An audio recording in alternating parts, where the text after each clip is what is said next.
Gusto en saludarles. La contingencia hace que nos volvamos a reunir en este programa especial de Radar, precisamente porque tenemos muchos temas importantes de hablar en la presente edición. Sí, a la hora donde diferentes partidos están reclamando nuevas seremías, yo creo que es importante hoy día subrayar el tema del CICITEM, lo que sucedió la semana pasada y este fin de semana, y también estudiar los temas internacionales relacionados con nuestra región. Tenemos importantes invitados, así que de esa y otros temas vamos a hablar en Radar. Bienvenidos.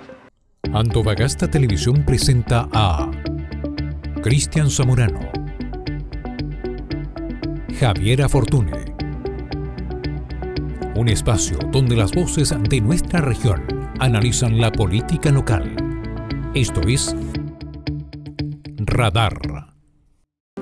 Tal como decíamos minutos atrás, la contingencia hace que retomemos este radar por esta semana para hablar de temas importantes que han ocurrido en estos últimos días. Junto al doctor en Ciencia Política, Cristian Zamorano, queremos presentar a quienes nos acompañan en esta ocasión. Francis Espinosa, doctora en Ciencias Políticas. ¿Cómo está, Francis? Bienvenida. Muchas gracias, muy bien, gracias. Y también nos acompaña Alfredo Loyola, abogado, magíster en Derecho Privado de la Universidad de Chile. Alfredo, bienvenido. Muchas gracias, Eduardo.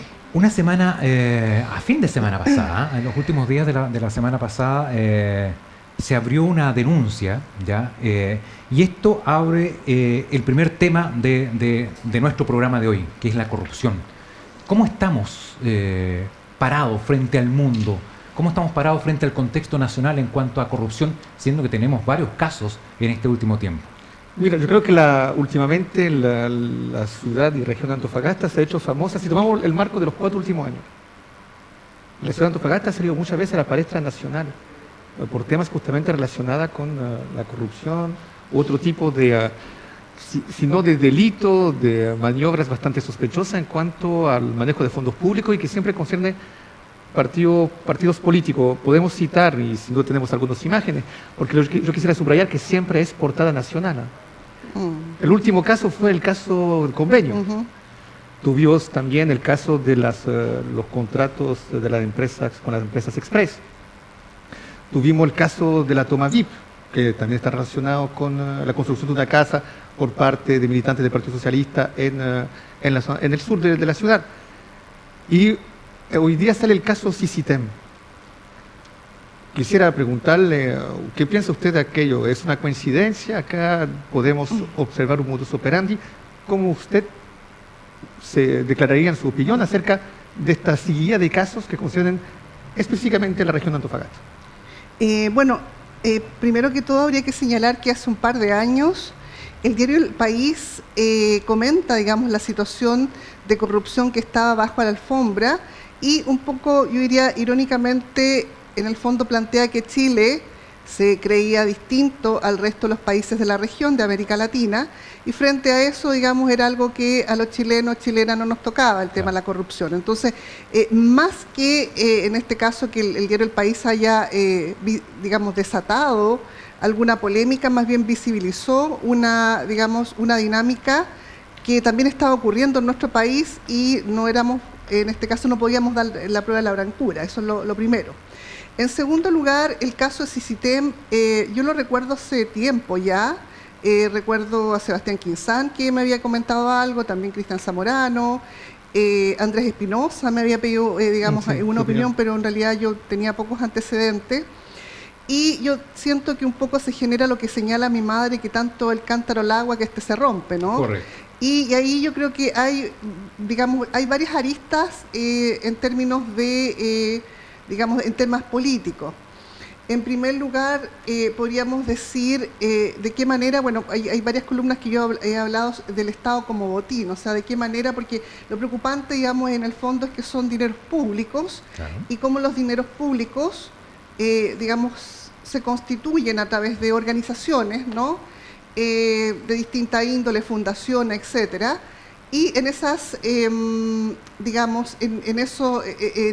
esa relación del espacio público, se van generando, algunas malas prácticas, claro, una mala gobernanza, que es bastante importante, y tal vez algo que también hemos cuestionado también con el doctor Zamorano, de qué manera el espacio político se mete de lleno en el espacio de las universidades, y las universidades se transforman en una especie donde van a morir los elefantes, o sea, es decir, repositorios de gente que salió de la política, lo cual es bastante preocupante, ¿no? Claro.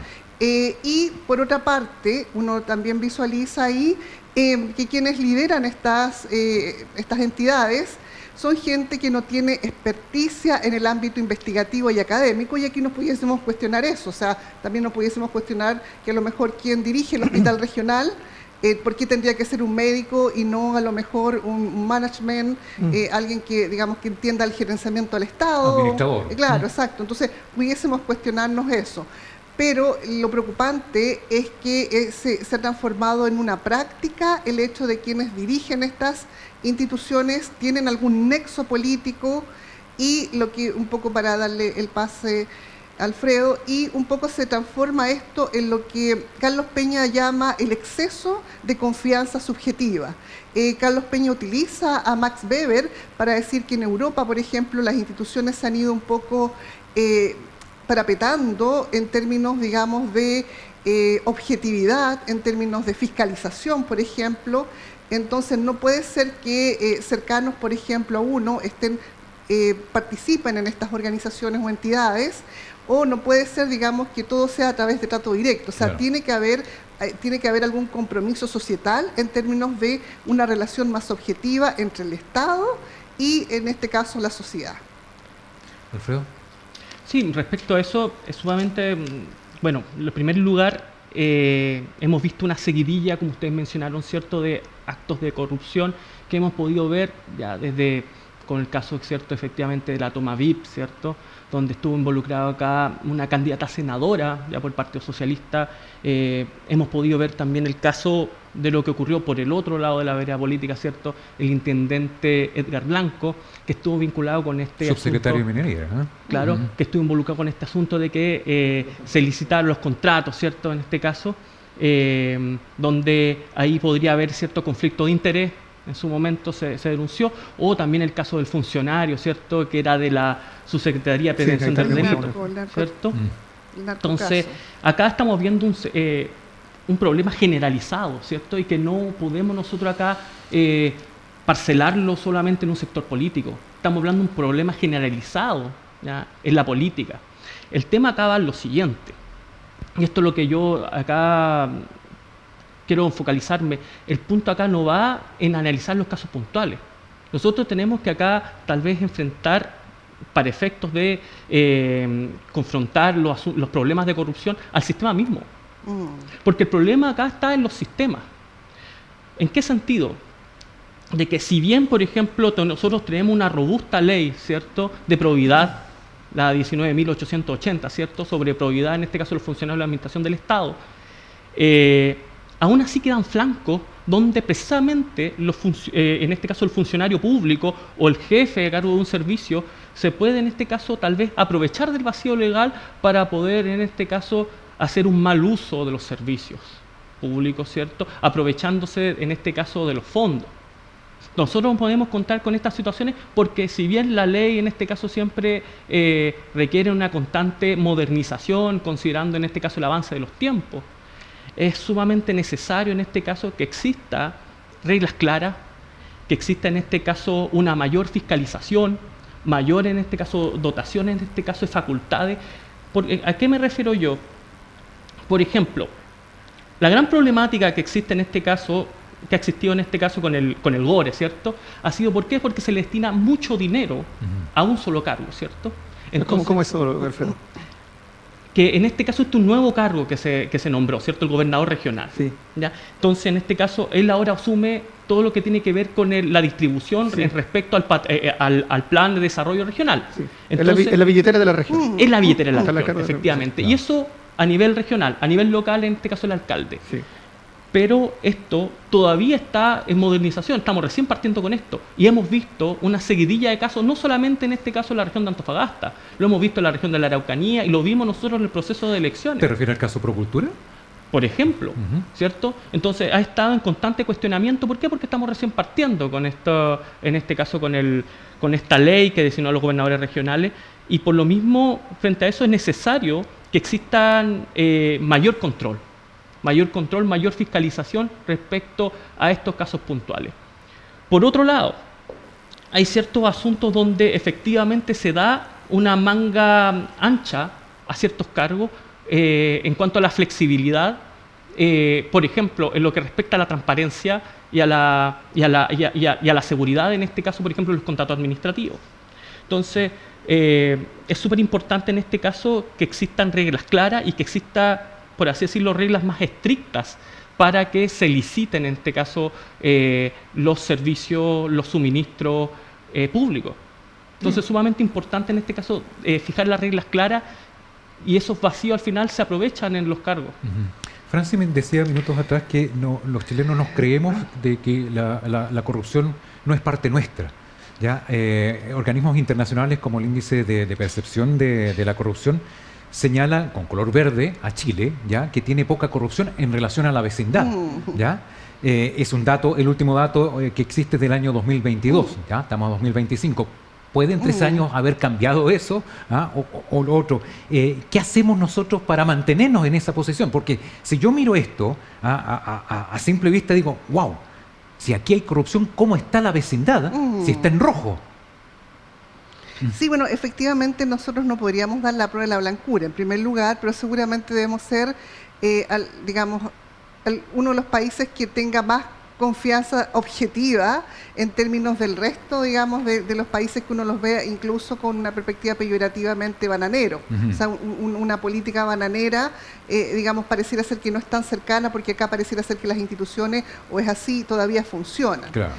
Yo quisiera poner el foco en varios aspectos. En primer lugar, tomando un poco lo que dice Alfredo y ustedes, respecto a por qué, digamos, Antofagasta. Bueno, en Antofagasta, efectivamente, yo creo que es una de las regiones más neoliberal, es una de las regiones que, digamos, que confluye mucho flujo, digamos, financiero, hay mucho dinero en la región, y además yo creo que se comporta como una política criolla, y en esta política criolla, digamos, de región, implica justamente estas prácticas, digamos, de corrupción, malversación de fondos, etcétera. Sí, ahí estamos viendo. Hasta el índice de percepción de la corrupción. Claro.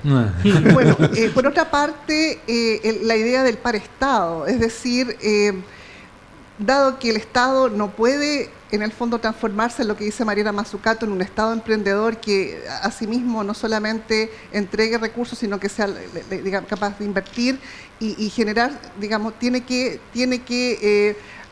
poner sus brazos, es decir, tiene que en instituciones como estas características. Eso me parece que la presencia de este par-Estado, estas fundaciones se transforman en una especie de par-Estado, lo cual también es peligroso. Y lo tercero, una columna yo escribí sobre, le llamé la política del mamarracho, es decir, hacer mal las cosas es la política. Hacer mal las cosas. La línea que estudia, digamos, Levitsky en Estados Unidos, hay un libro muy bueno de María Verónica Murillo que habla justamente, o sea, hacer mal las cosas es la estrategia política, y es la estrategia política porque en el fondo la gente puede meterle mano al Estado, y este Estado como botín se transforma en este caso en una premisa importante. Ahora, concuerdo con Alfredo que la fiscalización es fundamental, pero no la fiscalización que viene después, o sea, sino que la fiscalización que tiene que ser real en los tiempos que corresponden. Mira, yo voy a retomar el caso de la corrupción, lo que se dice acerca de la corrupción. Yo me acuerdo una vez en una clase de máster, yo el máster lo hice en la Sorbonne en París, y vino un tipo de la embajada no era la embajada, parece que era de la OCDE, no, todavía no era la OCDE, era de un servicio económico, pero representaba a Chile, y vino a hacer una charla, y el tipo habló de la estabilidad institucional de Chile, desde la Constitución de 80. Y lo reivindicaba, que justamente eso permitió el desarrollo económico del país y todo eso. Obviamente, y que no era posible una reforma de la Constitución. Era obvio porque, básicamente, yo participé, a la época era el sistema binominal. Para hacer reforma constitucional se necesitaban 2 tercios. Obviamente que con un sistema binominal que dividía el Congreso en 2, era difícil hacer reforma constitucional. ¿Qué quiero indicar acá? El estudio desde afuera de que hay una estabilidad institucional. Ahora, si nosotros entramos en lo fino, te das cuenta que estaba relacionado con una estructura bien peculiar del país y que obligatoriamente esa estabilidad institucional no significaba mejor democracia, mejor un desarrollo asegurado y todo aquello. Era una cosa muy técnica y que inclusive se instaló durante el gobierno militar. Cuando a mí me hablan de corrupción y que Chile está bien a nivel de corrupción, veamos, quizás los estudios ven cuántos políticos van a la cárcel. Y hay una característica en este país: ningún político va a la cárcel. Siempre se le ponen sobrenombre al hecho de robar, boleta ideológicamente falsa. No, si la cosa era un robo. Maniobras para robo. Caso convenio, robo. Clase de ética. Clase de ética, contrato express, robo. Es un robo, estaban robando fondos públicos. Entonces, el chileno no se atreve a decir que hay robo. El mismo chileno, la misma idiosincrasia, no quiere reconocerse como corrupta, porque siempre esa idea falsa, por lo demás, de creerse los ingleses de la zona. Que es absolutamente falso, ¿no? Una persona que vivió en Inglaterra regresa acá, Inglaterra está lejos. Lo que te quiero indicar acá es que hay esa voluntad de no parecer corrupto. Hoy en día, lo que yo reconozco es que en la actualidad todo está saliendo a flote y somos corruptos. Y Antofagasta es una ciudad, una región podrida por la corrupción. Y no digo palabra en el aire, tomo simplemente todos los casos que acabamos de enumerar. Un tipo que estaba a cargo de los drones está en la cárcel hoy en día porque trabajaba por el narcotráfico. Y drones de seguridad. Además. Y por eso cuando hablan de infiltración al mundo narcotráfico, yo creo que el mundo narcotráfico infiltró el mundo de la seguridad. El caso Sisitem hace más de 10 años, más de 8 años que se viene diciendo: hoy está pasando algo, no pasa nada. Y fíjense, todavía el caso de Contrato Express no desemboca en ninguna condenación. Entonces, obviamente nos da la impresión que no es corrupto Chile porque nadie quiere meter a alguien en la cárcel. ¿Cuántas cosas se ahogan en camino? Entonces, yo creo que acá lo que debemos decir es que yo no voy a ser llamado ni a la ciencia política ni al derecho, algo de antropológico. Si todos vivimos en un mismo barrio, todos vivimos en un barrio momento dado, ven que cada vez hay menos barrios, ahora hay edificios. Si en una casa de un barrio, en una familia de un barrio, hay 2, 3 ladrones que lo pilló la policía, tú sabes que roban esa familia. ¿Qué dicen los vecinos? Esa familia es de ladrón. ¿Qué pasa con los partidos políticos en Chile? El Partido Socialista está metido en no sé en cuántos casos en esta región y a nivel nacional, también por RN, puedo tomar, como la UDI, y ningún partido político se hace como decir, cargo de la pertenencia de sus miembros que roban, porque además no los llaman ladrones. Entonces, tú puedes llamar a la familia que tiene 2 ladrones, 2 delincuentes, una familia de delincuentes, y los partidos políticos, ¿qué dices tú? ¿Por qué nadie se hace cargo de la pertenencia? ¿Por qué hoy en día nadie reivindica la militancia de Rubén Rojo? Ya que el mismo gobernador fue a dejar a Fiscalía una denuncia en contra de la dirección de Sisitem. Entonces yo creo que hay mucho de la idiosincrasia que explica esa falsa relación con el concepto de corrupción y por qué esta no se combate de manera integral y de verdad. Claro. Cristian, respecto a lo que mencionas tú, yo he venido escuchando hace mucho tiempo, esto es como ejemplo de probidad y de transparencia del caso chileno, pero claro, nosotros comparativamente con países donde los niveles de corrupción son altísimos, es re fácil hablar de probidad, ¿cierto? Pero es importante también hacer cierta mención de que efectivamente nosotros tenemos con la reforma en su momento constitucional de Ricardo Lagos, ¿cierto? En el año 2005 se consagra constitucionalmente el artículo 8, el principio de probidad y en este caso, ¿cierto?, de publicidad, ¿cierto?, de los actos administrativos y de los órganos del Estado, ¿cierto?, que ya es un cambio sumamente importante, un avance significativo, con el desarrollo de ciertas leyes, por ejemplo, en el caso de la transparencia de los gastos, ¿cierto?, en los partidos políticos, claro. Y lo que mencionaba también anteriormente, que es la ley en este caso que tiene que ver con la probidad de los órganos del Estado, la 19.880. Eso, pero eso va de la mano con la contratación de más funcionarios especializados en la aplicación de esas normas, porque si bien el Estado crece, no encuentro que haya más funcionarios que permitan fiscalizar el mal actuar de algunas autoridades. No sé si me puedo entender. El tema, creo yo, Cristian, va también en lo que mencionaba Francis, y el tema va en la fiscalización, tiene que ser a priori, y tiene que hacer controles periódicos, regularizados, estandarizados, y que en este caso, por ejemplo, lo que ahora supimos recientemente con Dorothy Pérez, ¿cierto?, esta investigación que había hecho la Contraloría respecto a Cititem, de que efectivamente habían, en este caso, las garantías de seguridad que habían entregado para las licitaciones Cititem, no eran cauciones que se pudieran valer de manera efectiva e inmediata. Se entregaron pagarés. Entonces, ahora, respecto a este tema, la discusión es, ¿cumplió con la ley en este caso Cititem y el GORE, por cierto, el GORE, ¿cierto? El tema es de que lamentablemente sí. ¿Sí? Porque resulta que lo que establece en este caso el reglamento de la ley, precisamente para los contratos administrativos de suministro y prestación de servicios, establece que es potestad, y esto es sumamente importante tener en consideración, es potestad de la gobernación, en este caso, exigir en este caso una garantía de seriedad. Entonces, ahí, ¿qué es lo que pasa con esto? Es amplio el concepto, si quiero decir. Tiene potestad, o sea, decide la gobernación. El gobernador decidió si eso vale o no vale como garantía. Efectivamente. El tema entonces es el siguiente. ¿Por qué el gobernador no lo estaba exigiendo? ¿Por qué la gobernación no está exigiendo garantía de seriedad? Si estamos hablando de la gobernación, ¿cierto? Porque estamos hablando de plata del Estado. Entonces, en este caso tiene que efectivamente exigirse cauciones, ¿ya? Efectivas. Entiéndanse, y esa es la discusión que señalaba Dorothy Pérez, ¿ya? ¿Por qué no fue mediante un valevista, ¿cierto? O en este caso un medio efectivo, sino que con un pagaré. El problema del pagaré es que tenemos que nosotros depender de la solvencia de la empresa que está adquiriendo la licitación. Y además que un título ejecutivo que se tiene que valer en un procedimiento judicial. Entonces, Alfredo, mucha irregularidad. Francis, Cristian, hacemos pausa. Ya. Vamos a una pausa, pero dejamos el tema Perfecto. ahí sembrado, ¿ya? CICITEM. Volvemos en breve para conversar de lo que es este centro tecnológico de la región y lo que sucedió precisamente el día viernes. No se separe de la sintonía, ya volvemos.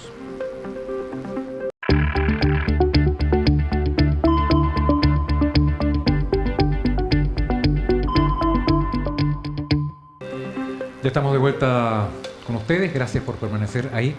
Les voy a contar una historia. ¿Ya? La semana pasada, el día viernes, el gobernador regional hizo una denuncia ante la Fiscalía Pública respecto a platas que desaparecieron del CICITEM. Bueno, ¿de dónde surge esto? De proyectos importantes. Hay un proyecto maravilloso que tiene el CICITEM, que está relacionado con un científico, un investigador que tiene posgrado en el exterior. Y este proyecto, uno de los tantos proyectos que tiene el CICITEM, está relacionado con la ANID, que es la Agencia Nacional de Investigación y Desarrollo. Un proyecto maravilloso, un proyecto millonario, un proyecto que tiene de mucha importancia el proyecto. Bueno, ahí se dieron cuenta que faltaban dineros. Y esos dineros abiertamente los habría sacado el gerente director del CICITEM, Rubén Rojo. Ahí es donde surge entonces esta denuncia hecha por el gobernador regional. Y tenemos precisamente el video, la declaración pública que hace el gobernador respecto a esto mismo que le estoy contando. Hoy como gobierno regional hemos recibido antecedentes sobre supuestas irregularidades que se habrían ejecutado en la administración del CICITEM. Dados los antecedentes, que son graves, que son fundados y que dan cuenta de una serie de situaciones que se tienen que aclarar, hemos presentado una denuncia en el Ministerio Público para resguardar los recursos que el gobierno regional ha entregado a esta corporación. Nos parece que el camino nuestro es garantizar que los recursos del gobierno regional, que nos pertenecen a todos en la región, se resguarden y se cuiden. Y es por eso que vamos a perseguir legalmente todas las responsabilidades, caiga quien caiga. Caiga quien caiga, decía el gobernador regional. Bueno, la denuncia viene desde el mismo CICITEM, desde la parte interna del CICITEM, personas que se dieron cuenta de esto y hicieron la denuncia entonces al gobierno regional, de dónde salen los recursos. Sí, mira, está bien, bueno, después podemos analizar la declaración del gobernador, pero forzoso es constatar que igual hay un cambio en la actitud del gobernador, igual cuando acá lo entrevistamos posteriormente a su reelección y a la intronización de su nuevo mandato. Él indicó que, recuerda que yo le pregunté acerca del CICITEM y él indicó que no, que iba bien y que tenía confianza, a lo menos en Rubén Rojo, pero simplemente quisiera subrayar.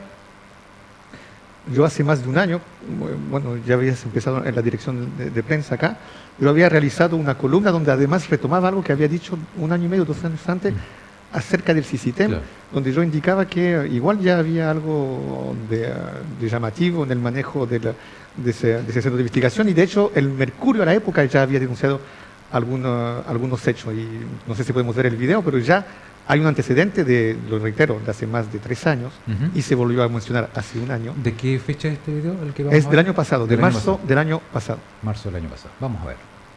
¿Por qué me quiero referir hoy día al CICITEM? Básicamente porque el Mercurio, a este inicio de semana, se refirió a un informe, una auditoría que realizó la Contraloría General Regional, la Contraloría Regional de la República, Y esa auditoría indicaba que cuestionó que en las transferencias al SISITEM, transferencia de miles de millones, reitero, no se haya exigido un instrumento financiero por el resguardo de los recursos. Es decir, no había boleta de garantía exigida por el gobierno regional. Se otorgaban fondos y no había ninguna garantía que estos sean bien utilizados. De hecho, hay muy pocos controles. Y no son los únicos fondos que son poco controlados. También están los famosos FIC y otros fondos que van a las universidades, por ejemplo, y donde no se checa muy bien si son bien utilizados. Acá en el caso del SISITEM es algo de grotesco. El gobierno regional, a través de su servicio jurídico, va a responder que a la época... Ya a la época se hablaba de la Contraloría y ya llamó la atención, no la prensa ni nada de eso, la Contraloría llamó la atención del gobierno regional que se había defendido diciendo acá nosotros respetamos la norma, como dijiste en el primer segmento. Su impresión acerca de esta situación, que además se relaciona un hecho dramático el sábado, pero quedándonos simplemente en los hechos relacionados con SISITEM. Bueno, sí, digamos, la idea de instalar la duda razonable que se utiliza, ¿no es cierto?, en abogacía o desde la perspectiva de Cartes me parece significativa en los medios de comunicación, porque en el fondo hay un antecedente de la Contraloría. Ahora, a mí sí me llama políticamente la atención efectivamente el cambio de mirada del gobernador, aunque siempre siento que está a placeo, o sea, digamos, viene la denuncia y él sale inmediatamente. Tiene una enseñanza previa, que el caso Procultura sí, lo defendió claro, exacto, a muerte y después tuvo que eso, digamos, me llama mucho la atención, como que no entiendo por qué él, digamos, defendió tanto ese caso, incluso pelando una cebolla. Y este caso rápidamente, digamos, se pone el parche ante la herida. Bueno, esperemos, digamos, positivamente que aprendió la lección. El error siempre viene después de la experiencia, dice Maturana. Así que eso me parece significativo. La idea de la relación dinero y política. O sea, eso, digamos, el centro de la corrupción está, a pesar, digamos, de todo lo que ha avanzado la legislación chilena, un poco complemento, Alfredo, en la comisión Engel, que tenía que ver con transparencia. Claro. Sí, dos. Creo que era dos. Sí, fue dos, porque yo estaba allá en Chile. Y bueno, pareciera ser que nadie hizo mucho caso de esta comisión, pero por lo menos se levantó. Y también uno se pregunta si, digamos, tanta política y poca tecnocracia contribuye digamos, a enfrentar casos de estas características, o un exceso de tecnocracia también permite esta basura debajo de la alfombra. Pero ¿por qué Antofagasta, Francis? Sabiendo que cómo llegamos a este punto, sabiendo que hay muchos, como ya que está de moda este término red flag, banderas rojas, está muy de moda ahí en Instagram. Entonces, ya, acá red flag, había una cancha de red flag llena. Y el directorio, donde está, hay el rector de la UCN, el rector de la UBA, Jorge Molina Cárcamo, que está en el nombramiento hace 7 años de Rubén Rojo, del Partido Socialista, siempre respaldado por Andrea Merino en el CORE, siempre respaldado por el gobernador regional. ¿Por qué nadie reaccionó y hoy en día llegamos a esta situación? Bueno, yo creo que hay una cosa bien pragmática, que es el exceso de dinero que circula en la región. En segundo lugar, esta política criolla se caracteriza por este caudillismo, y el caudillismo también se caracteriza a su vez por tener, digamos, malas prácticas en la gobernanza, porque en el fondo como la gente llega al poder y finalmente se hace de todo el poder sin mecanismos de fiscalización hasta que salta la Contraloría, que por lo menos, digamos, como órgano independiente nos permite, digamos, por lo menos estar atentos, y los medios de comunicación, de lo cual se agradece. Entonces yo creo que, digamos, estos dos factores son decisivos para entender, y por supuesto, la relación dinero y política. O sea, pareciera ser que acá finalmente los partidos políticos no saben hacer política en términos de simplemente mirar cómo echarle mano a este botín del Estado. Eso me parece bien significativo, y quisiera complementar, yo hice una columna también en términos de tecnocracia en el municipio, y la mayoría de los municipios que están siendo investigados por malversación de fondos y una serie de implicancias en corrupción son municipios con gente de partidos de derecha. Entonces tampoco pudiésemos decir que no hay un color político determinado, pero pudiésemos a lo mejor poner en titulares que posiblemente a lo mejor en la región está más cargado para la izquierda, no sé, habría que, digamos, buscar más antecedentes que hacia la derecha, lo cual también generaría una condición sui generis a nivel país, ¿no? Rubén fue nombrado en el periodo de derecha acá, porque estábamos pero espera, el llamado a concurso de Rubén Rojo, que está dirigiendo el SISITEM, Empezando, hay que tomar el antecedente de Rubén Rojo, que siempre cargó con una mochila lo que sucedió en Calama. Claro, por ahí, sin duda, tú puedes decir. Sí. El asunto es que se cayó el concurso de cuando inició el CICITEM. Concurso armado por Arturo Molina, que justamente viene de Calama. Se cae el concurso y ahí en la dirección del CICITEM está compuesta, me parece, por... hay como miembro Jorge Molina Cárcamo, estoy hablando en 2017-2018, César Trabuco, que va a ser candidato después, y que los dos hoy en día pasaron por la UBA. Cuando digo que las universidades son cementerio de elefantes de viejos políticos, por algo será, porque siguen maquineando haciendo, triangulación a través de las universidades. Y estaba jefe, que hoy día es alcalde de Taltal, ¿cómo se llama? Hidalgo. Mario Acuña. Mario Acuña, que justamente era el core que dirigía justamente el Consejo Regional, porque era el que debía tener más votos, presidente del core. Esos tres hacen que no debe caerse el concurso y ¡bum!, ponen a Rubén Rojo. En realidad, Contraloría señala, me parece que estuvo en contra de ese nombramiento. Y hoy en día, Jorge Molina Cárcamo todavía está en la presidencia del CICITEM. Entonces, no puede sorprenderse que hoy en día, 8 años después, ¿qué pasó? Que el Rubén Rojo no hacía bien la pega, el trabajo. Por eso acá hay un factor político importante. Y yo reitero, miren las universidades. La Católica está enfrentando una situación de déficit a nivel de gestión, de dinero, brutal.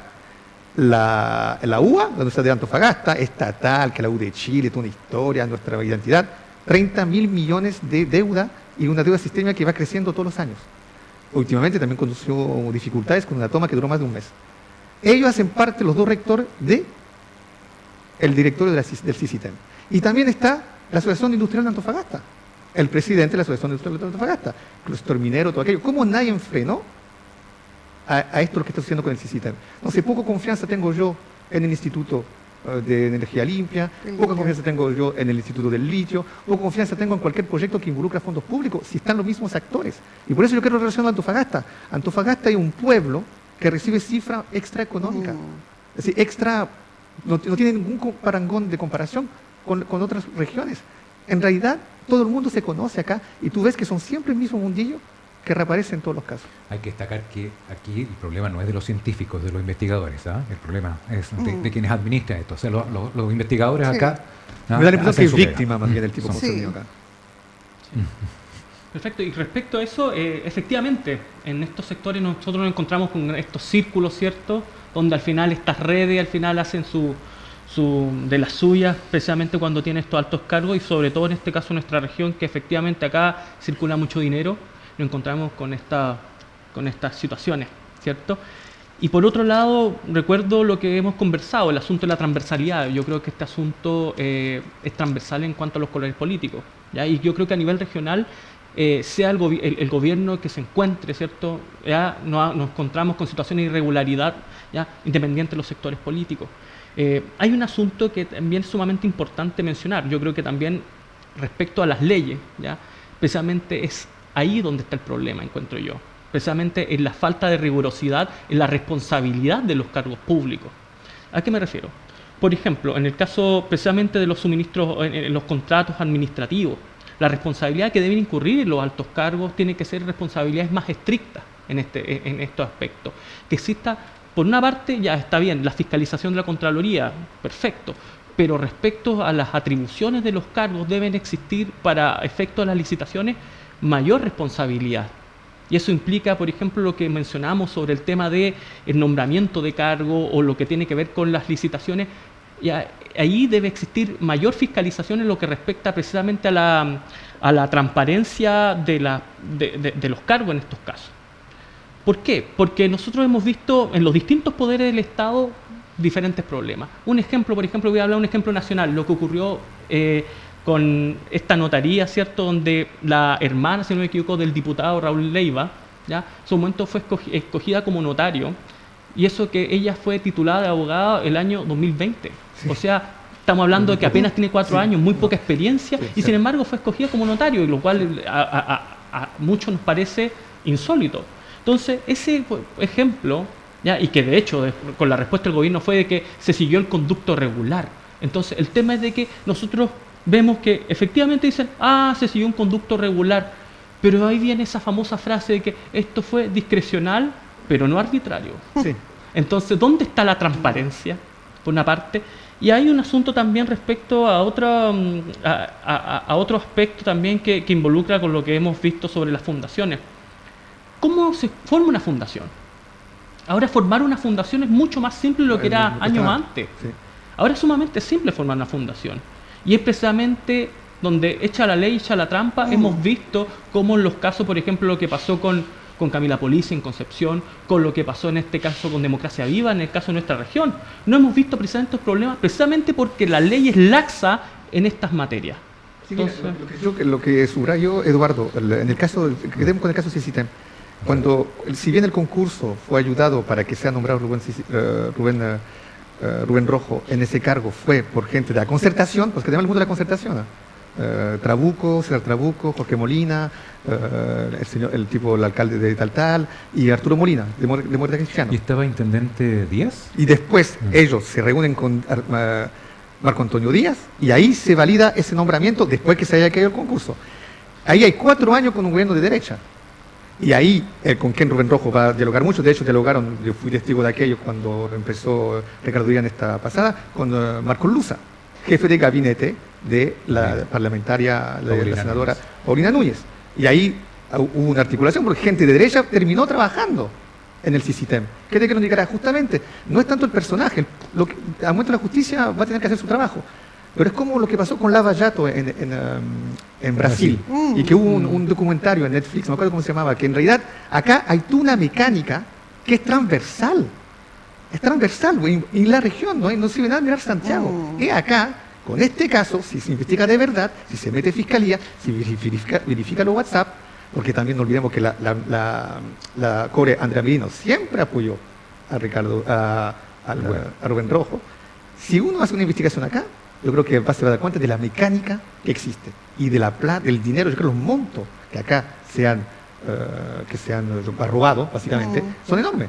La presunción de robo acá es enorme. Y con esto termino, ya que no es santo de mi devoción, que ahora está que también podríamos analizar eso, que hoy día ese personaje está metido en Serra Gorda. ¿Cómo se llama? Patricio Céspedes. Cuando él dirigía a la zonal, ahora vicepresidente, él ya había denunciado en este mismo set contigo que había un problema de un proyecto de casi altura de 1.000 millones relacionado con el CICITEM. Salió en prensa, salió en el Mercurio, salió acá y nunca dio ningún resultado su reclamo. 1.000 millones ya, te estoy hablando de un hecho que concernía la pequeña y mediana minería hace más de 3 años. Una chancadora que estaba ahí sin que nadie lo usara. Entonces, tú ves que yo creo que muchos se beneficiaron para que cuando surja esto, todo el mundo está mirando para el otro lado, y el temor que deben tener mucho hoy en día es que este caso le llegue a salpicar. Sí, yo creo que hay efectivamente, creo que lo comenté en otro medio de comunicación, hay un modus operandi, y ese modus operandi instala una estructura de amiguis, le llamo yo, sí, que en el fondo comparten dinero y influencia. O sea, como diría Carlos Tromber, digamos, una pyme de influencia, ¿sí? y pyme de dinero. Y concuerdo con Alfredo que hay 2 estrategias que se usan, ¿no? O herramientas que se usan, que es el trato directo y los dineros a discreción. O sea, ahí ya tenemos montado todo el edificio con respecto a lo que implica la corrupción en esta región. El prestigio de ese CICITEM, si es que lo tenía y lo tiene, ya hoy está muy cuestionado. ¿Ya? Hoy abiertamente este último caso, el que vimos y el que estalló la semana pasada, tiene que ver directamente con su gerente, director, que metió las platas para un tema personal. ¿Ya? Se habla mucho dentro de todo esto que él tendría problemas con juego. Vamos a ver qué sucede dentro del proceso investigativo. Mañana martes, o este martes, se reúne recién el directorio, veíamos recién cómo está conformado el directorio, para ver los pasos a seguir. Recién me pude comunicar con el presidente del directorio, Jorge Molina, me dice, recién mañana puedo hablar. Vamos a saber qué pasa. De Iván Garcet. Bueno, simplemente subrayar que, y con eso concluyo este punto, el centro de investigación de la minería en la capital de la minería mundial, que es Antofagasta, era dirigido por un psicólogo. El tipo que hoy en día se encuentra complicado, es un postdoctorado en Harvard. Digo eso, digo todo. Vamos a hacer pausa, ya retornamos para tratar otro tema, ¿ya? Relacionado a esto mismo, ¿ya? Y bueno, seguir desarrollando este radar de este día lunes. No se separe de la sintonía, ya regresamos.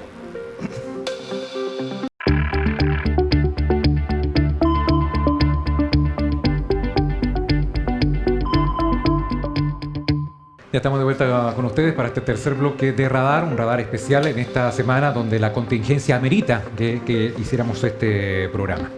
Vamos a hablar de Trump y las medidas que ha impuesto, que ha tomado. Recordemos que en estas últimas horas Gustavo Petro, presidente de Colombia, decidió aceptar ya la deportación de estos aviones, 2 aviones que venían con deportados de Colombia, y en algún momento se había negado a ello. Bueno, Trump dijo voy a imponer sanciones a Colombia. Bueno, se desdijo entonces ahora Petro, los aviones vienen. Van a Colombia, digo vienen porque eventualmente en los próximos años podrían venir, o en los próximos meses, aviones para esta parte de América, incluido Chile. Sí, pero hace poco la Carolina Toa y la Cancillería indicó que entendían, se alejó de la postura de Colombia, indicando que ellos no iban a seguir esa línea. Bueno, ¿cuál es su opinión acerca de la medida de Trump y de este dimidirete que vimos durante el fin de semana, esta conversación, entre comillas, esta confrontación entre el presidente colombiano y el presidente norteamericano? Sí, bueno, señalar en el fondo que Trump asume la presidencia, ¿no? La 47, si mal no lo recuerdo, con un poder casi absoluto, ¿no? Poder en el Parlamento, poder digital tecnocrático. Y la verdad es que preocupantemente, digamos, un poder absoluto. En una entrevista que él da, señala que en realidad América Latina no es que no le interese, simplemente en el fondo él dice, ellos me necesitan a mí, yo no los necesito a ellos, eso marca un antes y un después. Y en los temas de migración, él ya antes, digamos, cuando ya en la campaña, pero cuando ya había ganado la presidencia, venía, digamos, señalando esta estrategia mano dura en términos de migración. Así que no debiera sorprendernos la actitud de Donald Trump en relación a la expulsión de ciudadanos colombianos, ciudadanos y ciudadanas, me imagino, colombianos, y tal vez lo que pudiese ser curioso, ¿no?, es que Petro osara, en el fondo, enfrentar a un poder tan hegemónico que se ha planteado, por lo menos en términos de semiótica, en términos discursivos y en términos de proyección de imagen. Y le amenaza a Francis, la amenaza que utilizó diciendo, oye, si ustedes no aceptan mi medida, eso yo le aumento los aranceles de 25%. Sí, efectivamente, bueno, eso es bien interesante, Cristian, porque eso es parte, digamos, no solamente del speech diplomacy o de la diplomacia del discurso, entre comillas, que cada vez viene más fuerte, sino que más bien el ejercicio del poder duro, o sea, el poder duro en términos económicos se caracteriza por sanciones, como en su tiempo se hizo hacia Cuba. Entonces, efectivamente, era lógico, digamos, que rápidamente él actuara en ese sentido. Entonces, tengo la impresión de que lo cuestionable o lo curioso sería que Petro no hubiese entendido a priori que ese efecto iba a ocurrir. Ahora, él se ponía por la forma de que eran deportados, sino que venían esposados en algún momento, sin agua. En algún momento, recordemos que Chile también deportó a colombianos, y ustedes se deben acordar, iban como un overoles blanco y un PDI al lado de cada uno de los deportados, ¿ya? Y eso era solicitud de Colombia, eran las condiciones. El tema, Eduardo, acá es que, claro, efectivamente Petro lo que está cuestionando son las formas. O sea, no está cuestionando el que se haga la solicitud, que llegue, en este caso, un avión, ¿cierto?, comercial en este caso con migrantes que ingresan por conducto irregular a Estados Unidos, ¿cierto?, y que son, en este caso, deportados. Sino que es la forma, que venían esposados y que se les consideraba como absolutamente un trato indigno. El tema va en que, volviendo a lo que mencionaba en este caso Francis, yo creo que, francamente, Donald Trump no está interesado en Latinoamérica. Él solamente es Estados Unidos primero, segundo, tercero. ¿Ya? Y acá estamos hablando del choque entre las dos grandes superpotencias, ¿cierto?, Estados Unidos y China, y ese es el punto de interés para Donald Trump. ¿Cuál es el asunto con Latinoamérica? Sencillamente el objetivo es demostrar su supremacía, su poderío, ¿ya?, prácticamente volviendo los tiempos de la doctrina Monroe, prácticamente una cosa así, ¿cierto? Y trata de mostrarle acá, a ustedes les interesa llevarse bien conmigo, dice Donald Trump, ¿cierto? ¿Y cómo se demostró esto? Con el asunto de Petro, que al final Petro se tiene que, en este caso, desdecir, tiene que retractarse en este caso de esta presión que había entre comillas, presión que había hecho en este caso con Donald Trump, ¿cierto?, respecto a no recibirlo en este caso a los deportados. ¿Por qué? Porque hubo presión precisamente de la industria cafetalera colombiana. Tuvo una reunión. ¿Por qué? porque el 40% ¿ya? del café ¿ya? de Estados Unidos viene de Colombia. Entonces, Juan Valdés se hizo famoso por entonces, prácticamente acá el mismo Juan Valdés de haberse reunido con Gustavo Petro va a decirle, con su efectivamente, me estás perjudicando el negocio. Claro. Entonces, frente a eso, frente a estas situaciones, Estados Unidos acá, si estamos hablando acá del primer gol, el primer gol lo metió Donald Trump. Porque acá esta fue una jugada hecha para que él demostrara que me necesitan. Y frente a eso aceptaron. ¿Cuál es el asunto ahora respecto al tema de Chile? Chile hace lo mismo que está haciendo Donald Trump, ¿cierto? Enviar aviones comerciales. Entonces, el tema va en que nosotros no podemos, en este caso, tal vez, mostrarnos. ¿ya? Y esto lo hablo en una opinión personal. Tal vez Petro acá pecó en este caso de irse por su posición política, ¿cierto? Mostrarse en este caso confrontacional con Donald Trump y al final como que en cierta forma pisó el palito. Yo creo que acá lo importante de Chile en esta situación es tener un robusto, ¿ya? Un robusto en este caso una robusta diplomacia. Uh-huh. Y esto implica en este caso que las negociaciones, que el diálogo sea sumamente fuerte. ¿Por qué? Porque nosotros no estamos en juego en este caso con la visa waiver, ¿cierto? Ahora este año se va a revisar si vamos a seguir con la visa waiver o no. Hay chance que no quede igual. El tema va en que lo que han dicho el gobierno de Chile de que las cosas van bien, eso es lo que están diciendo. ¿Deberíamos aceptar entonces un avión con deportados? Absolutamente. Sí, en este caso, lo primero sin chistar, ¿cierto? ¿Cuál es el asunto? Y el primer tema es de que lo que primero que estaba pidiendo Estados Unidos era información respecto a los antecedentes penales de los chilenos que llegasen a Estados Unidos. O sea, al final la información de todo Chile prácticamente, ¿cierto? Que es una cosa básica, ¿cierto? Un asunto básico que tienen que informar. Pero lo otro, que es lo importante para Estados Unidos, es cómo van a estar alineados Estados Unidos y Chile respecto al enfrentamiento del crimen organizado. Entre comillas, Tren de Aragua. Porque el Tren de Aragua al final es el asunto que afecta tanto a Chile, Estados Unidos y el resto de América. Un grupo terrorista en el primer discurso de Donald Trump. Efectivamente, entonces, si no están alineados y si al final Estados Unidos ve de que en Chile no se están haciendo las cosas bien en esta materia, bye visa waiver. Y eso es lo que está en discusión al final. Voy a un análisis semántico. No sé si leyeron la respuesta del presidente colombiano, Petro, a Donald Trump, a la medida de Donald Trump de deportar y cuando él no aceptó. Más allá de saber si fue el tonto útil de Donald Trump, en este caso, actuando como actuó, en su discurso hace referencia al golpe de Estado en Chile, a Allende, al hecho que había sido torturado, al hecho que no le tenía miedo a Estados Unidos, a la CIA, ni a nada, ¿ya? Una elocuencia y verdad que tiene un pasado en ese ámbito el presidente colombiano. Y a eso Donald Trump no habló de dictadura ni nada, respondió, bueno, te subo los aranceles. Y fue la misma fuerza económica colombiana que le dijo, oye, cálmate, porque si no nosotros vas a dificultar a todo el mundo. ¿Qué le quiero indicar con eso? Yo creo que entramos en otra fase de la política. No habrá golpe de Estado de Estados Unidos en países latinoamericanos. La política del Big Stick, del palo gordo que puede pegar Estados Unidos a cualquier país de Latinoamérica, el hecho de la política Monroe, que América Latina es el patio trasero de Estados Unidos, tan lejos de Dios y tan cerca de Estados Unidos, como dijo... En México, México sí. Es la expresión mexicana. Tú ves que eso es una realidad, y salvo que ahora se va a mostrar un poquito más. El discurso sobre los derechos humanos, que me han torturado, que Allende y todo eso, una desafortunada, hoy en día no pesa nada, ante la realidad económica. Hoy en día, si hay una muñeca, una palanca que a ti te hace agachar la cabeza, es la palanca económica. Hoy en día Chile todo el mundo está asustado de no poder ir a viajar a Miami por culpa de que se le pierde la visa. Y sin hablar de que Estados Unidos puede decir, yo no te compro más fruta, bajo todas mis compras, y te subo todo lo y no te exporto más mi producto. Es decir, hoy en día es la economía, usted dice hard power, y usted pregunta, y soft power. Es decir, yo creo que acá, hoy en día la economía es la palanca que lo cual va a utilizar Donald Trump, porque Donald Trump, al fin y al cabo, ¿qué imagen da al mundo entero? Más que el dueño de fondo, es un empresario a la cabeza de la primera potencia mundial o de la segunda potencia mundial. Y él hoy en día está obsesionado, concuerdo contigo, con el hecho que debe frenar a China.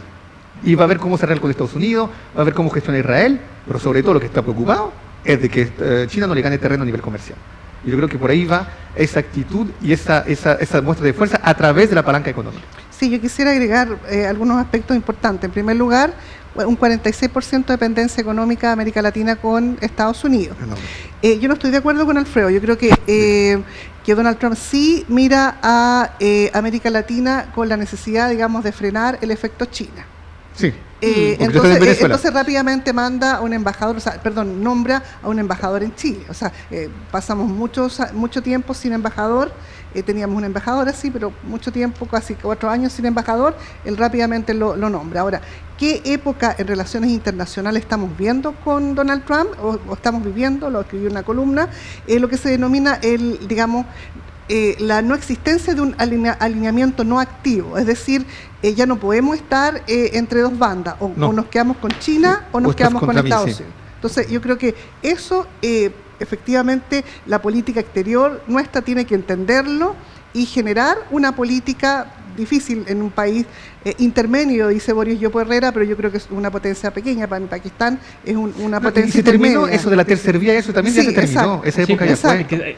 Sí, perdón, yo precisamente, Francis, por eso me refería de que Estados Unidos al final, Donald Trump vela por el interés de Estados Unidos, porque precisamente por el asunto de la tercera vía, ya no existe ese asunto de la tercera vía, y dentro del concepto de empatía o ayuda, colaboración, yo no voy a ver esa colaboración con Donald Trump. Yo lo que estoy viendo acá en un Donald Trump es un Donald Trump que está respondiendo al votante que votó por él, ¿cierto? Al votante blanco joven o al latino que está legalizado en Estados Unidos, ¿cierto? Que lo que buscan es más mano dura, controlar firmemente la migración, ¿ya? Que, por cierto, esto, por así decirlo, no es tan como lo pinta, porque de hecho, si nosotros analizamos los antecedentes previos, las mayores deportaciones o controles migratorios se dieron en el régimen de Obama, ¿ya? Las mayores deportaciones se dieron con Obama. Y las intervenciones militares también, ¿eh? Efectivamente, y por cierto, los demócratas son quienes son más intervencionistas. La democracia a bombardazo. Efectivamente, los demócratas son los más intervencionistas en materia ya en otros países, ¿cierto? En otros países. Acá lo que estamos viendo es sencillamente un relato, un mensaje, ¿cierto? Donde nos queremos mostrarnos hegemónicos. Acá yo quiero ponerme en el caso de Chile. Chile, ¿cómo está reaccionando diplomáticamente? Nosotros hemos visto ya los dos puntos, ¿cierto? Estados Unidos, pero por otro lado está el tema de Venezuela. En Venezuela escuchamos nosotros a Carolina Toá, ¿cierto?, de que nosotros no íbamos a renunciar por lo que ocurrió, ¿cierto?, no íbamos a renunciar a las relaciones diplomáticas, a conversar. Y le dijo Iván Gil, ¿cierto?, el que hacía Venezuela, nosotros rompimos relaciones hace rato, desde agosto. El tema es, uno dice, habríamos quedado nosotros como lesos, como tontos, ¿cierto?, con Venezuela, ¿cierto? El tema es de que ellos están siguiendo, y la respuesta frente a esto, ellos están siguiendo una línea diplomática que ha sido fuerte desde hace años. El tema es, el mensaje no es hacia Venezuela, el mensaje es hacia el resto del mundo. Es como que Chile es un país que siempre va a estar y siempre va a estar por el diálogo. Entonces, independiente si está en este caso un régimen ya dictatorial, ¿cierto?, en algún país, va a siempre buscar esto por la razón, no por la fuerza, ¿cierto? Eso es lo que trata de mostrar Chile. Eso lo hace a nivel interno a veces, pero... Bueno, claro, claro. El asunto es que Estados Unidos, acá el regalón de la zona es Argentina. Claro. Invitó Milei y todo aquello. No es Gabriel Boric. No es la tendencia para Estados Unidos. Ya. A mi pregunta es, cuando uno ve la investidura de Donald Trump, ¿qué es el punto común entre el inmigrante latino, que además hubo discurso racista durante la campaña de Donald Trump, y los multimillonarios que están sentados en primera fila en la investidura de Donald Trump? ¿Cuál es el punto común entre ellos? ¿Cómo pueden ser militantes los dos de America Great Again? ¿Cómo? Y yo creo que la respuesta es economía. Los grandes grupos financieros, como el inmigrante, como el redneck, como el norteamericano mediano, lo que espera en Trump es que económicamente esto surja. Y hoy en día el tema económico es el tema dominante en política. El tema económico y el tema identitario. Identitario en cuanto a país y todo aquello. Entonces lo que yo digo acá es que Donald Trump, para mí, discúlpeme Francis el tema que voy a emplear, pero está en la vanguardia de los tiempos políticos, me da la impresión. Está llevando la batuta de hacia dónde va lo político. No estoy aprobando su manera de ser. Estoy indicando que me da la impresión que el tipo le está tocando la tecla cuando corresponde y cómo corresponde. Bueno, y da miedo. Él, digamos, en el primer periodo fue conocido como el broker, es decir, el que quebraba hacia un reordenamiento del orden internacional. Hay una columna que yo hablo de la trampización, la trampización de la política internacional y que impacta las políticas domésticas. O sea, en el fondo va a impactar todo, está impactando, bueno, ya venía, pero está impactando fuertemente, digamos, esta mano dura en política migratoria. Si usted me pregunta, yo recomendaría modestamente, en el caso de la Cancillería, tal vez callar un poco al presidente Boric, porque el presidente Boric de repente se sale del libreto y entiendo que ha tenido algunos dichos para Donald Trump, pero no tiene ningún sentido, porque él también nos puede aplicar algún embargo, alguna sanción. Entonces, estamos en una situación súper incómoda. Y en otra columna yo también vi la preocupación en el caso de cuando asume el alcalde de Antofagasta, y en otros municipios también la presencia del empresariado, digamos, a lo que yo le llamo tecnocracia. Entonces, digamos, también ahí hay una dinámica también media trampetiana, ¿no?, de nuestra política criolla. De hecho, Francis, por cierto, yo creo que Alberto Claven debe haberle hecho la observación a Gabriel Boric. Yo creo que en este caso al presidente le debe haber hecho la observación el canciller. Sí, o sea, como mutis, por favor, en esta situación. El tema va en que, claro, Chile, acá en esta situación, tenemos nosotros este conflicto de que tenemos que llevarnos bien con las dos grandes superpotencias, ¿cierto? Estados Unidos, pero sobre todo China. Sí, al final China es nuestro mayor socio comercial. ¿Ya? Es nuestro mayor socio comercial, entonces, independiente de lo que aparezca Donald Trump, ¿cierto? Con su intento de ser el matón del barrio, ¿cierto? En todo lo que es América, al final nosotros tenemos que tener un ojo mirando ya a Estados Unidos y el otro ojo, ¿cierto?, en China. Claro. ¿Ya? En China, que de verdad es un tema donde efectivamente, como les mencionaba anteriormente, vamos a necesitar un músculo bastante grande en diplomacia. Yo quisiera rebotar sobre lo que dijo Francis, por eso medio... Sí, eso sí, no. No, porque hace rato que lo dice, no. Porque, mira, la ciencia física, hay una sola ecuación, lo macro está relacionado con lo micro, ¿ya? Trump es la caracterización misma de lo empresario a la cabeza de la política. Está desapareciendo esa frontera entre política y empresariado. Trump es un empresario político y se rodea de Elon Musk, que es un empresario, no un político. Vamos a lo micro. Sierra Gorda, la alcaldesa penelecta, Rivera, Adriana ya. La Adriana, sí. ¿Quién es su brazo derecho? Un tipo dueño de una minera y que era vicepresidente de la Tsunami. E hizo campaña lo de él, se agarró a combo con otro. Sí, recuerdo ese. Le pidieron su renuncia, a pesar que no lo reconozca, que Mercurio le prestó ropa, lo hacen renunciar de la Tsunami. Y ¿quién hoy día en el mismo Mercurio, en el off the record del domingo, en el segmento del off the record, a quién ponen que va a integrar, asesorarse la gorda?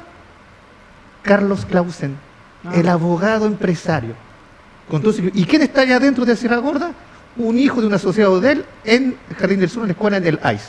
Es decir, ya la cosa es descarada. Está relacionado. El empresariado hoy en día ya no necesita más la política. Y el último ejemplo, con eso cierro. La familia Luksich ganaron una alcaldía con uno de sus familiares. Un Luksich ganó una alcaldía. Gracias a la Hay una característica de aquello. El empresariado y la política hoy en día se sacaron el velo. Sí. Se nos están yendo los minutos, Cristian. Momento para hacer un resumen de lo que hemos conversado el día de hoy. Juntar esto de la corrupción ya que vivimos en nuestra zona. Y quizás esto, tal como decías, el matón del barrio. Ya, yo me acuerdo, yo soy un hombre de radio y ya le voy a contar por qué le toco la espalda a Cristian, porque nos vamos a ir a la radio. Y hay una canción de Los Prisioneros que dice que Latinoamérica es un pueblo al sur de Estados Unidos. ¿Somos realmente eso, no? Bueno, compleja la pregunta. Yo creo que sí, en el fondo sí somos, pero tal vez señalar que digamos un poco el balance que se genera es con la presencia de China, efectivamente, con una presencia fuerte China en África y en América Latina. Y aquí cercano, en Perú. Sí, exacto, con el puerto de Chancay, etcétera. Entonces yo tengo la impresión de que eso todavía da esperanzas de un balance, pero señalar que los dos, en este caso las dos grandes potencias, son bastante hegemónicas e incluso imperialistas, a pesar de que, digamos, los chinos dicen que no son imperialistas, pero sí lo son en el fondo. La historia lo dice. Sí, o sea, acá nosotros no estamos como estamos, en la antesala de lo que puede ser económicamente, al menos económicamente hablando ahora, volviendo a la bipolaridad, ¿cierto? Un mundo bipolar, al menos en lo económico. Yo creo que hay un tema también sumamente importante, que es donde trata de dar la batalla Donald Trump respecto a China, a Xi Jinping, y que es respecto al tema del control de la información. Yo creo que acá el asunto de la información es sumamente importante, y yo creo que el hecho de tener reunidos, ¿cierto?, en la toma de mando, ¿cierto?, a Elon Musk, a Jeff Bezos y a Mark Zuckerberg, tiene que ver, sobre todo el asunto económico, pero el tema principal tiene que ver con las redes sociales, con el Internet, con la información que se tiene de las personas, en este caso, donde esa lucha, en este caso informática, es quien gane en ese caso el gallito, es lo que se viene ahora en estos años. ¿Ya? Entonces es sumamente, por así decirlo, ahora respecto al tema de Chile, es claro, culturalmente, en temas de identidad, Sudamérica, ¿cierto? Tenemos nosotros algo que hablar, pero el tema económicamente hablando, vamos a tener que alinearnos, o eso es lo que estamos viendo estos años, ¿cierto? O con los chinos o con Estados Unidos. Francis, muchas gracias por tu presencia. Alfredo, también lo mismo. Muchas gracias por compartir estos minutos junto a nosotros. Eduardo. Ya lo decía, con Cristian la próxima semana vamos a tener una aventura, o sea, él, ¿ya? En radio, un radar versión podcast en la FM Quiero, todos los lunes, miércoles y viernes a las 5 de la tarde, a las 17 horas, y con transmisión aquí en Antofagasta Televisión. ¿Ya? Durante todo el mes de febrero, entonces, con invitados para conversar de política, para conversar de economía, para conversar de los temas que importan. Sí, quizás en un tono más distendido, pero sí, igual que sea algo múltiple en cuanto a propuestas de temas, y por eso quisiera simplemente terminar el programa, que si bien esto parece el tema de Trump estar lejos del tema CICITEM, simplemente recordar que el primer grupo industrial que concierne la extracción de cobre en el mundo norteamericano está acá en Calama. Es Freeport-McMoRan. Sí. Entonces, igual estamos ligados a... Todos los temas están ligados, y lo que hablamos en el tercer segmento tiene que ver también con la región de Antofagasta. Muchas gracias por su sintonía. Sigan junto a Antofagasta Televisión. Hasta pronto. Antofagasta Televisión presentó a Cristian Zamorano,